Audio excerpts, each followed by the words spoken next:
Halo, gua Pian. Di tengah pandemi COVID ini, pasti banyak dari kalian yang kangen sama kegiatan di luar rumah. Salah satunya liburan. Kali ini gua bakal berbagi salah satu pengalaman liburan gua yang paling gak mau gua ulang. Kejadiannya di tahun 2010, sekitar bulan Agustus kalau nggak salah. Waktu itu gua baru daftar kuliah di Bandung. Berhubung dari pendaftaran ke perkuliahan aktif itu ada waktu kosong dan bertepatan juga sama liburan sekolah, jadi keluarga besar gua memutuskan buat refreshing. Tujuannya pantai di Banten. Demi menjaga nama baik lokasi, gua milih buat nggak sebutin nama pantainya. Jadi perjalanan ditempuh dari Bandung sebelum matahari terbit. Waktu itu kami pakai bis ukuran sedang, cukup penuh. Gua duduk paling belakang, sebelah kiri dekat kaca. Singkat cerita, pas udah sampai daerah Banten, langit udah mulai gelap. Gua lihat kami beberapa kali ngelewatin jembatan yang menghubungkan pesisir-pesisir pantai kecil sampai kami lewatin jalan yang agak kecil, yang kiri kanannya hutan. Entah hutan apa karena pas lewat situ udah gelap, yang jelas hutan. Penerangan cuma ada dari bis yang kami naikin. Itu pun ke arah depan. Jalannya 2 jalur, tapi mungkin pas-pasan banget kalau buat 2 bis lewat bersamaan. Tapi gue ingat gak ada mobil lagi dari arah berlawanan selama kami lewatin jalan itu. Pas gue lagi liatin jalan, agak di depan, lihat kayak bakal ngelewatin cahaya gitu di sebelah kiri jalan. Dan emang bener, cahayanya itu berasal dari sekelompok anak kecil yang megang lentera minyak. Seumuran anak SD. Gak lebih dari kelas 3 kira-kira. Jumlahnya sekitar 10 orang atau lebih kayaknya. Gua gak sempat ngitung karena bis terus melaju. Hampir semua anak pegang satu lentera masing-masing. Gak heran lumayan terang. Mereka semua senyum sambil dadah-dadah ke arah bis kami. Pakaian mereka kotor, kayak abis main tanah gitu. Anehnya, di bis gak ada yang respon ke kiri, ke arah mereka. Yang gue pikirin, ngapain anak kecil malam-malam di tempat begituan? Akhirnya kami tiba di lokasi. Lokasi emang cocok banget buat kabur sebentar dari keseharian yang penat. Soalnya di sana suasananya tenang banget, sepi, jauh dari keramaian. Cuma kedengeran suara ombak setelah turun dari bis. Karena udah gelap, kami langsung menuju penginapan. Kami sewa 2 penginapan. Orang tua sama yang muda dipisah. Waktu itu gak tahu emang pengunjung lain udah pada tidur atau emang cuma kami aja pengunjungnya. Karena tenang banget. Terus sampailah kami di penginapannya. Mau gak mau gue harus jelasin denah penginapannya karena ini penting. Jadi bentuknya rumah gaya klasik yang langit-langitnya tinggi. Langsung rangka kayu jati buat genteng gitu. Ada 2 lantai.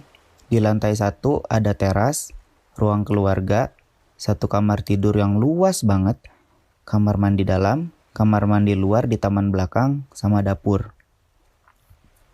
Di lantai 2 cuman ada 1 kamar tidur.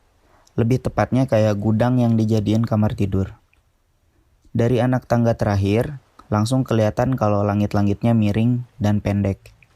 Pas masuk kamar, di sebelah kanan ada 2 single bed, lengkap dengan bantal, guling, dan bed cover warna putih. Kasurnya kepisah sama meja lampu tidur. Di ujung kamar ada jendela kotak kecil yang pemandangannya langsung ke pantai. Kebayang? Gua sama 2 sepupu gua, namanya Redi dan Isma. Kebeneran dapat kamar yang di lantai 2. Kami langsung naik ke atas buat nyimpen tas dan perbekalan di kamar. Pas kami lagi beres-beres barang, tiba-tiba di bawah ada yang teriak, "Ada tokek di kamar mandi!" Histeris semua langsung ke kamar mandi. Beneran aja ada tokek di tempat yang kelihatan jelas. Setahu gua, tokek biasanya diem di tempat yang agak nyempil. Bahkan gak kelihatan. Cuma kedengeran suaranya aja. Waktu itu gak ada yang berani ngambil karena takut digigit. Katanya kalau digigit tokek, susah lepasnya. Sampai akhirnya kami minta bantuan ke para orang tua di rumah sebelah. Tapi ternyata di rumah sebelah pun lagi rame karena penampakan tokek. Akhirnya ada supir bis kami, Paranta namanya. Cuma beliau yang berani ngambil tokek itu terus dimasukin ke botol air mineral 1 liter. Katanya mau dijual karena suka banyak yang nyari untuk koleksi ataupun untuk obat. Sayangnya gak berhenti di kamar mandi. Tokeknya malah makin banyak dan kelihatan. 1 di dapur, 2 di kamar tidur lantai 1, begitupun di rumah sebelah. Tapi anehnya, lokasi tokeknya tuh sama persis kayak di rumah yang kami tempatin. Cuman beda motif kulit tokeknya aja. Gue coba positive thinking dulu. Mungkin emang di pantai ini sarangnya tokek. Akhirnya, semua tokek yang kelihatan di kedua penginapan diamankan sama Paranta. Setelah kegaduhan yang disebabkan tokek, kami lanjut makan malam di satu-satunya restoran yang ada di situ. Jaraknya cuma beberapa meter dari penginapan. Pas udah mau beres makan, Paranta bikin pengumuman. Kalau ada yang lihat tokek lagi, langsung aja panggil dia. Kayaknya cuma dia yang seneng dengan keberadaan tokek di sana. Dari situ beberapa masih ngobrol di restoran, terutama para orang tua. Saudara sebaya gue langsung berlarian ke penginapan. Gue ngerokok dulu sebentar, baru abis itu izin duluan ke penginapan buat istirahat. Cuma beberapa langkah jalan, gue langsung manggil Paranta, karena gue lihat tokek di pohon yang gue lewatin. Gila, ada di mana-mana. Waktu itu yang udah kebayang langsung ke kamar, tiduran, nyalain AC. Syukur-syukur tidur sampai besok. Apalagi habis makan kan. Ditambah badan emang kayaknya minta istirahat setelah perjalanan panjang Bandung-Banten. Tapi ekspektasi sama realita bersinggungan. Yang ada malah diajakin renang sama sepupu-sepupu. Jadi di sebelah restoran tadi emang ada kolam renang berbentuk persegi panjang yang sisi panjangnya langsung menghadap ke pantai. Itulah alasan kenapa mereka langsung ke penginapan habis makan tadi. Berlarianlah mereka balik ke kolam renang. Gua masih yang gak tahu ikut apa enggak karena agak capek. Jadi gua ke kamar dulu. Pas masuk kamar, kalau tadi sebelumnya masuk kamar bertiga sama Redi sama Isma, nah pas masuk sendiri tuh gue ngerasa hawanya beda aja. Kayak agak lembab, padahal AC nyala. Dulu gue emang agak sensitif, apalagi kalau kurang fit. Jadi waktu itu gue pilih buat ganti baju terus nyusul saudara-saudara gue yang berenang. Setidaknya di sana rame-rame, pikir gue. Gue sempet lihat jam sebelum gue pergi ke kolam dan itu jam 11 malam lebih. Di jalan menuju kolam, gue ketemu Paranta. Kedua tangannya megang tokek hasil tangkapannya. Panen dia. Karena gue tahu Paranta ini orangnya agak ngerti yang mistis-mistis. Jadi gue tanya tentang hawa di kamar atas yang gak enak.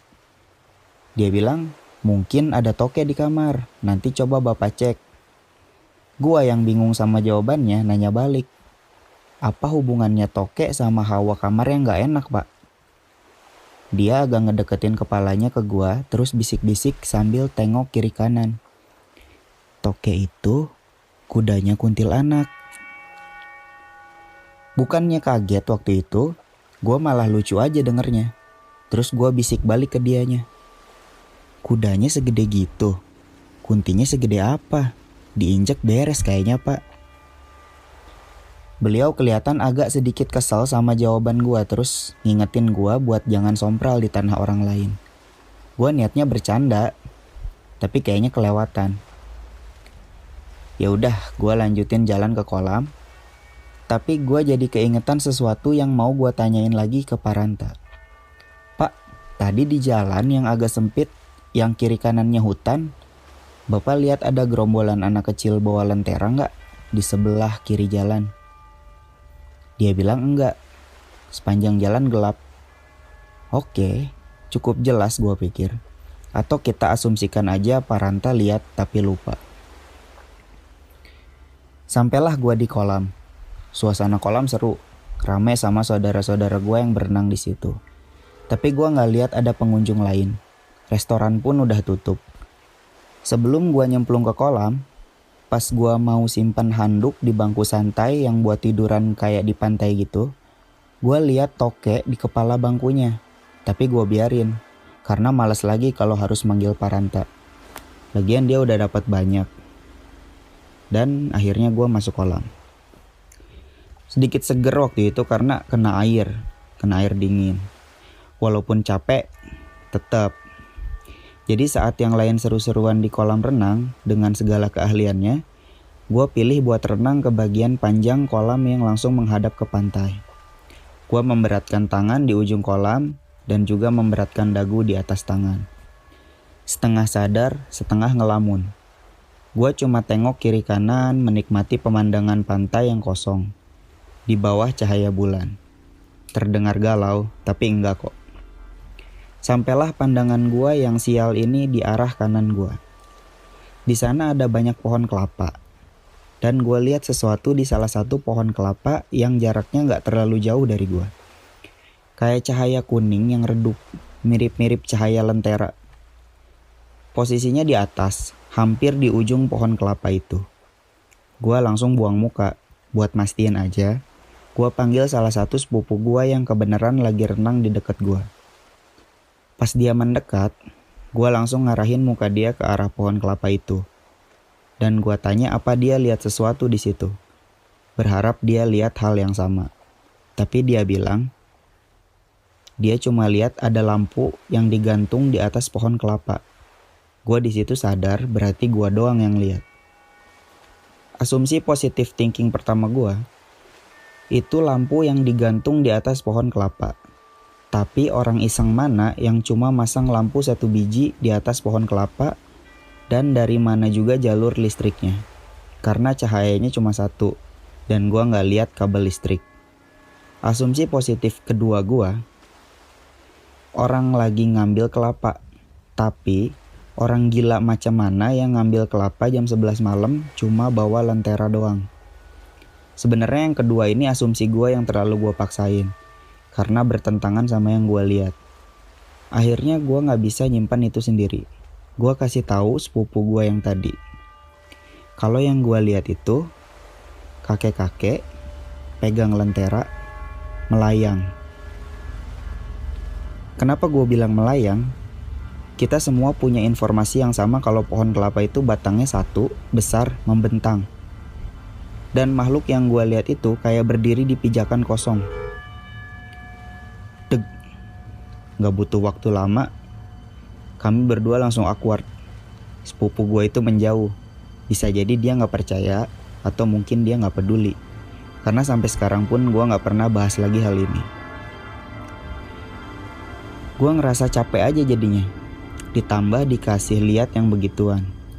Jadi gue izin duluan ke penginapan. Tapi saudara gue yang lain ternyata emang udahan juga renangnya. Beberapa ada yang lari ketakutan. Pas gue ambil anduk yang gue simpen tadi, sekedar informasi kalau tokek yang gue lihat sebelumnya udah gak ada. Tapi gue gak peduli juga, jadi gue lanjut jalan. Sempat nengok ke belakang buat mastiin makhluk yang di atas pohon itu ternyata udah gak ada.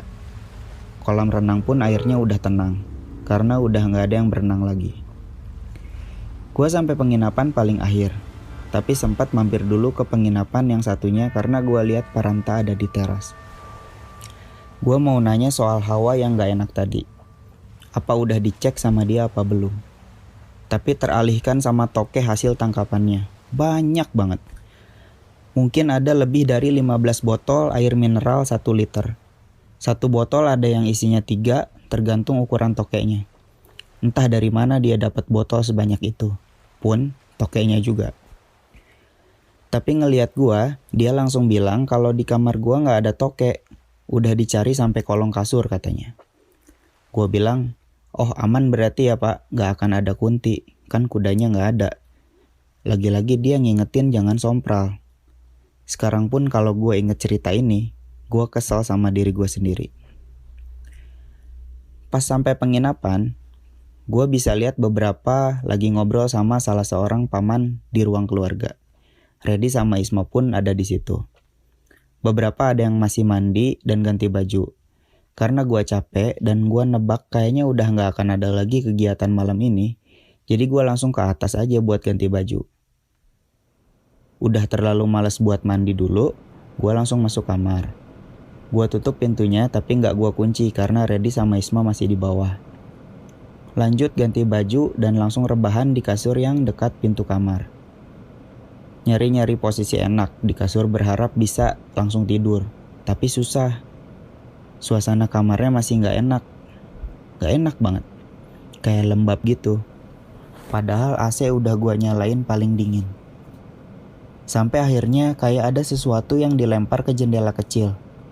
Kayak suara batu kecil kena kaca. 3 kali. Tapi gua terlalu mager buat ngecek. Dan emang udah gak enak perasaan aja. Kalian pasti sering lihat kalau di film horor ada gangguan tuh selalu diperiksa dan akhirnya ditampakin. Nah gue gak melakukan itu. Akhirnya suara di jendela itu hilang.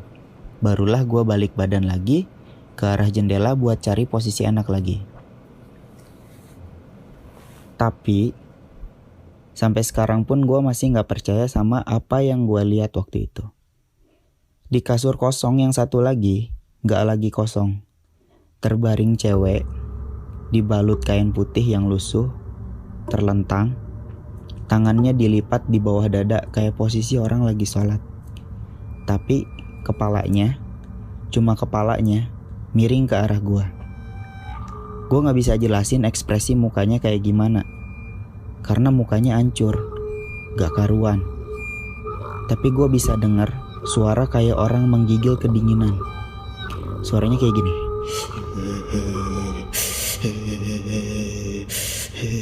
Kayak gitu.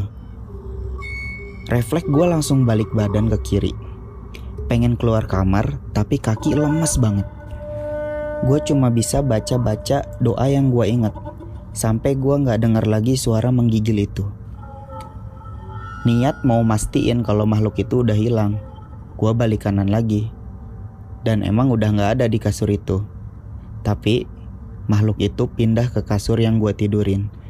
Ada di sebelah gue. Refleks gue merem. Tapi suara menggigil itu mulai ada lagi. Makin jelas, ditambah bau yang gak enak. Gak enak banget. Gue mulai baca-baca lagi sambil niat dan ngumpulin tenaga buat balik badan langsung keluar dari kamar ini. Pokoknya lemes gak lemes gue harus keluar, gue pikir.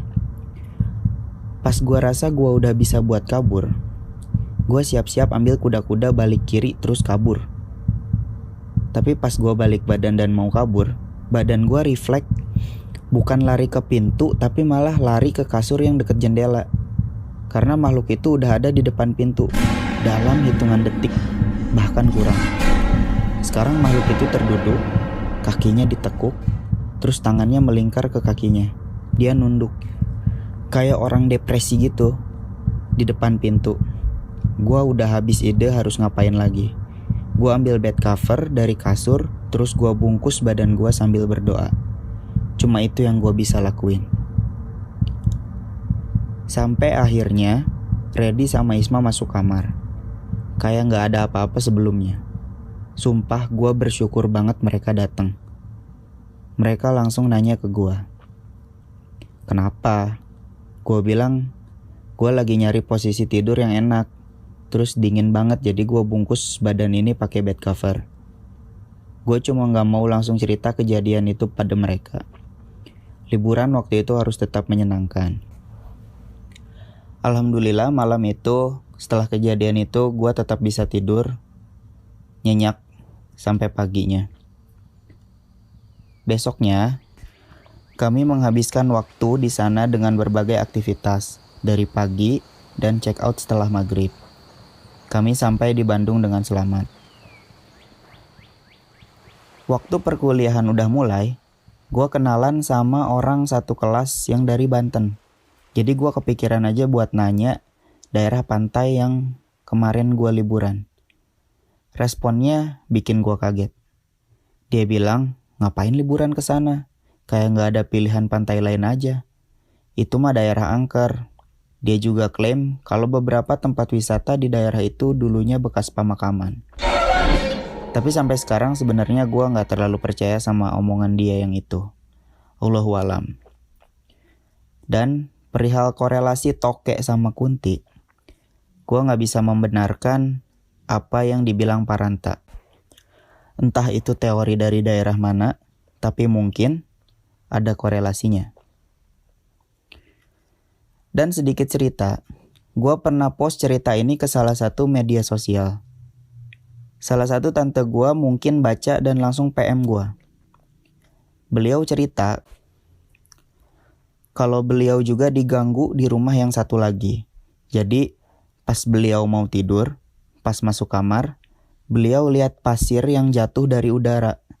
Kayak kita numpahin pasir pakai tangan, tapi tangannya gak ada.